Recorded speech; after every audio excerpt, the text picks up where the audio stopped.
चलिए आज हम पोलराइजेशन देखते हैं। पोलराइजेशन, इससे पहले हमने interference and diffraction of a light देखा था, और ये दोनों इफ़ेक्ट आपके शो कर रहे हैं the wave motion of this light, the wave character of this light, but these two effects does not do not tell us about the type of wave motion. And wave motion को आप इससे पहले BSc first year में आप पढ़ चुके हैं। We divided this wave motion in the two parts. This means the wave two types की होती हैं, लॉन्गिट्यूडनल एंड ट्रांसवर्स, यानी कि जब मीडियम के पार्टिकल आपकी वेव प्रोपिगेशन के अलोंग वाइब्रेट करेंगे तब आपकी लॉन्गिट्यूडनल वेव होगी, और अगर परपेंडिकुलर मोशन करेंगे तो आपकी ट्रांसवर्स वेव होती है। तो इसके लिए हम लोग यहाँ पे क्या कर रहे हैं कि यहाँ पे हम लोग एक रोप लेते हैं और टू पैरेलल स्लिट ले रहे हैं।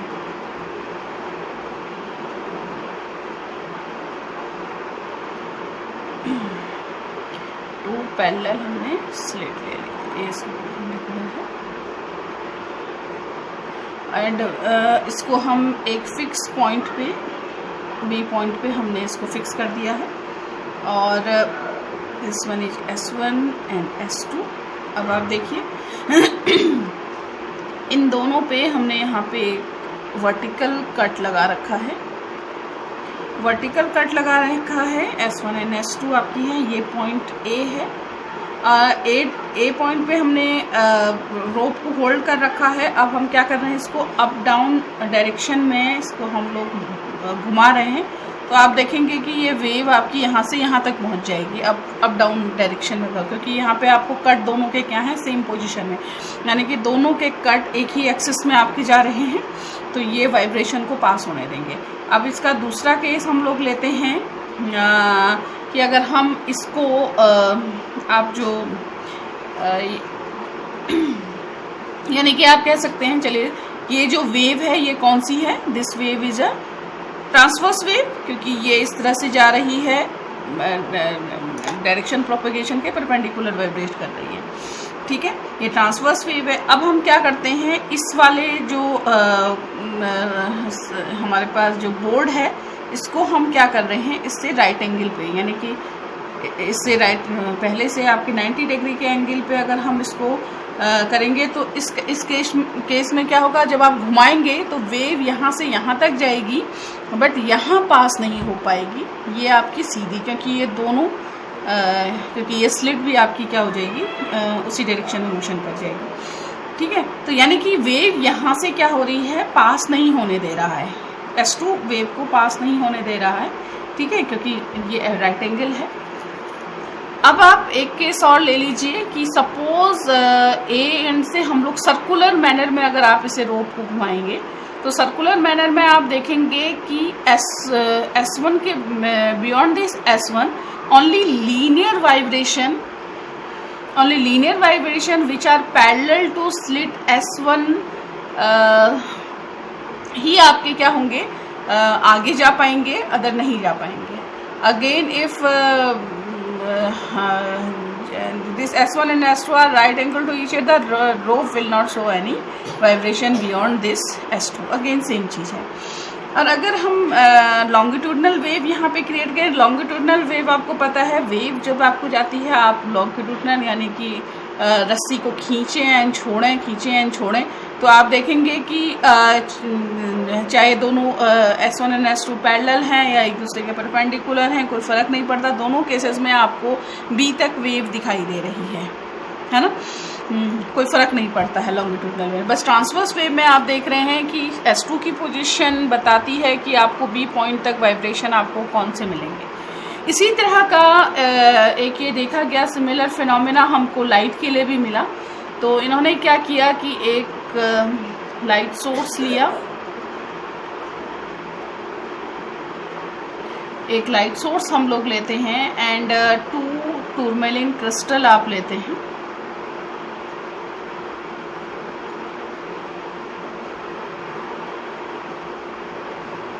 इस तरह से हम टूरमेलिन क्रिस्टल ले रहे हैं, This is the optic axis of this crystal. Same thing is here.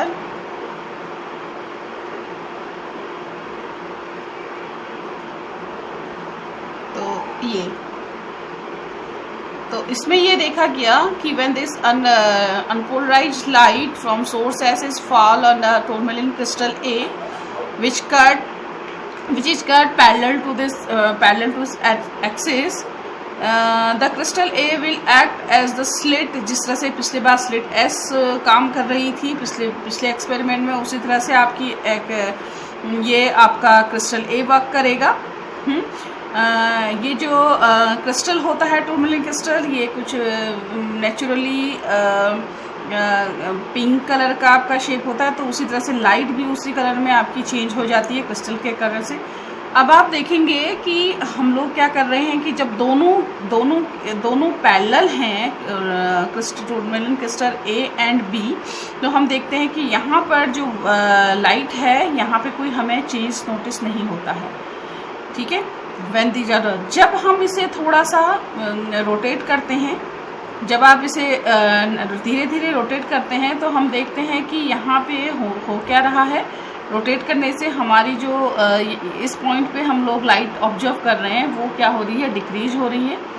एक ऐसा पॉइंट होता है जब ये दोनों क्रॉस्ड हो जाते हैं तो यहाँ पे हमारी कोई भी लाइट नहीं दिखाई देती है, कोई लाइट यहाँ से मर्ज नहीं होके आती है। दैट मीन्स क्या यहाँ से निकला कि ये दोनों जिस तरह से पिछले बार S1 और S2 में S2 जब क्रॉस हो जा रही थी तो B पॉइंट में हमें वेव नहीं दिखाई दे रही थी। किस केस में, जब हम उसे ट्रांसवर्स वेव दे रहे हैं। तो यहाँ से ये कंक्लूजन आपका निकल रहा है कि आपकी जो रे है after passing through crystal A, ये आपकी ये जो वाइब्रेशन है, यानी कि जो अनपोलराइज्ड लाइट के वाइब्रेशन जो हर एक डायरेक्शन में थे आफ्टर पासिंग दिस क्रिस्टल, वो वाइब्रेशन क्या हो जा रहे हैं, एक डायरेक्शन में हो जा रहे हैं। जब ये दोनों पैरेलल हैं तो वो वेव आपकी यहाँ पहुँच जा रही है। जब एक दूसरे के क्रॉस्ड हैं तो जाहिर है प्लेन क्रॉस्ड हो जा रहे हैं, तो वो वाइब्रेशन जिस डायरेक्शन में है उस डायरेक्शन वो यहाँ नहीं, क्योंकि दोनों के एक्सिस पैरेलल नहीं है, तो यहाँ पे इसीलिए आपको लाइट नहीं दिखाई दे रही है। तो आप कंक्लूड कर सकते हैं कि यहाँ से एक कंक्लूजन आपका निकलता है कि light is a transverse wave. ये देखिए, मैक्सवेल की थ्योरी थ्योरेटिकली आपको बताती है कि लाइट आपकी ट्रांसवर्स वेव है, बट यहाँ पे हम लोग प्रैक्टिकली आपको बता रहे हैं कि ये ट्रांसवर्स वेव है। ठीक है,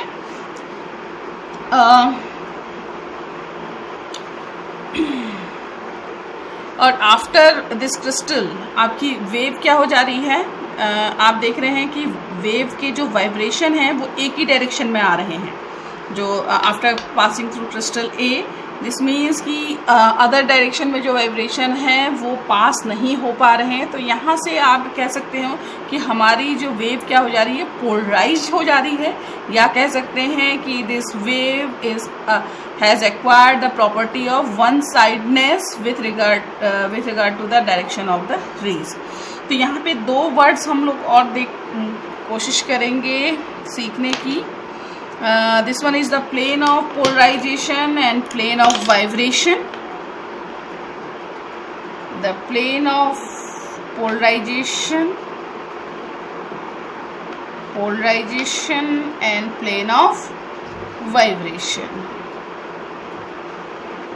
Plane of vibration, तो यहाँ से एक अनपोलराइज्ड लाइट यहाँ से आई, और ये जो लाइट है इसको हम थोड़ा सा देखिएगा, क्योंकि जो भी अनपोलराइज्ड लाइट होगी इसके वाइब्रेशन, क्योंकि मैक्सवेल की थ्योरी से भी आप जानते हैं कि लाइट क्या है, आपकी इलेक्ट्रोमैग्नेटिक वेव है। तो इलेक्ट्रोमैग्नेटिक में आपके इलेक्ट्रिक एंड मैग्नेटिक वेक्टर आपके क्या होते हैं, लाइट एक दूसरे के परपेंडिकुलर होते हैं, यानी कि आपका electric vector, magnetic vector and there the propagation of this the direction of propagation of a wave, these three are perpendicular to each other। तो यहाँ पे हम अनपोलराइज्ड लाइट को इस तरह से भी दिखाते हैं। ये देख रहे हैं आप, इस तरह से दिखाने का मतलब है कि this is the vibration of perpendicular and this one is are parallel to this plane of incidence. तो यहाँ से देखा है after passing through this tourmaline crystal, ये जो वेव है आपकी, सपोज हम देख रहे हैं कि आपके एक ही वाइब्रेशन रह गए हैं, ठीक है, पर वाइब्रेशन इस डायरेक्शन में रह गए हैं, उसके पैरेलल वाले आपके नहीं यहाँ से निकल पाए हैं। तो ये आपका क्या हो गया, this is known as the plane of vibration. आप इसको मैं इस तरह से दिखा लूँ क्योंकि ये आपका क्या है, this one is plane of vibration. और प्लेन ऑफ वाइब्रेशन के जस्ट परपेंडिकुलर एक दूसरा प्लेन है और ये प्लेन आपका कहलाता है, this plane is known as the plane of, ये आपका प्लेन ऑफ वाइब्रेशन है, okay, and this one is the plane of polarization, okay. तो इस तरह से हम टू प्लेन्स की यहाँ पे बात करेंगे। अगेन हम ये अनपोलराइज लाइट हमको इस तरह से दिख रही है, किस तरह से दिख रही है, जनरल अगर हम लोग केस करें जेड डायरेक्शन को नहीं दिखा रहे हैं, ये आप एक वेव हम देख रहे हैं, this is X, X dash, Y, this will be a Y, Y dash wave है। तो टाइम के साथ ये इस डायरेक्शन में है, इसके वाइब्रेशन आप जैसे जैसे ये गुजरती है टाइम के साथ ये चेंज होता रहता है, बट आपके एक्स और वाई एक्सिस के जो वाइब्रेशन है इनके बीच का एंगल हमेशा क्या रहेगा, π/2। यानी कि अगर एक्स यहाँ पे शिफ्ट हो गया तो वाई डैश आपका इस तरह से शिफ्ट हो जाएगा, है ना, ये इधर शिफ्ट हो गया तो इस तरह से। तो ये आप कह सकते हैं कि टोटल ये देखिए एक्स यहाँ गया तो वाई यहाँ चला जाएगा, इनके बीच का एंगल ये आ गया, इसको मैं इस तरह से दिखाऊं। और इसी तरह से एक्स डैश यहाँ पे आ गया, एक्स डैश यहाँ पे आ गया, वाई डैश यहाँ पे आ गया, ठीक है। ये सबके बीच का एंगल कितना होना चाहिए। अगेन फिर आपका ये इधर शिफ्ट हो गया तो उसी के अकॉर्डिंगली यहाँ शिफ्ट हो गया, उसके अकॉर्डिंगली आप इसको इधर शिफ्ट कर लीजिए और उसके अकॉर्डिंगली आपका ये इधर शिफ्ट हो जाएगा। तो ये टोटलिटी में इनके बीच का एंगल 90 ही रहेगा। तो ये जो अनपोलराइज लाइट है वो इस तरह से आपको उसके वाइब्रेशन आपको सारे डायरेक्शन में दिखाई देते हैं। तो अगेन जैसे कि मैंने अभी आपको दिखाया कि अनपोलराइज लाइट को हम लोग किस तरह से दिखाते हैं कि वाइब्रेशन आपके दोनों डायरेक्शन में है, तो हम लोग इसको दोनों डायरेक्शन में इस तरह से दिखा रहे हैं, दिस वन। और अगर आपके direction perpendicular to this plane है तो ये आप इस तरह से दिखाएंगे, and parallel to this plane है तो ये आप इस तरह से दिखाएंगे। ये आपका शो करने का तरीका है कि किस तरह से आप दिखाएंगे। इसके बाद आपका है I think polarization by simple reflection on Brewster law.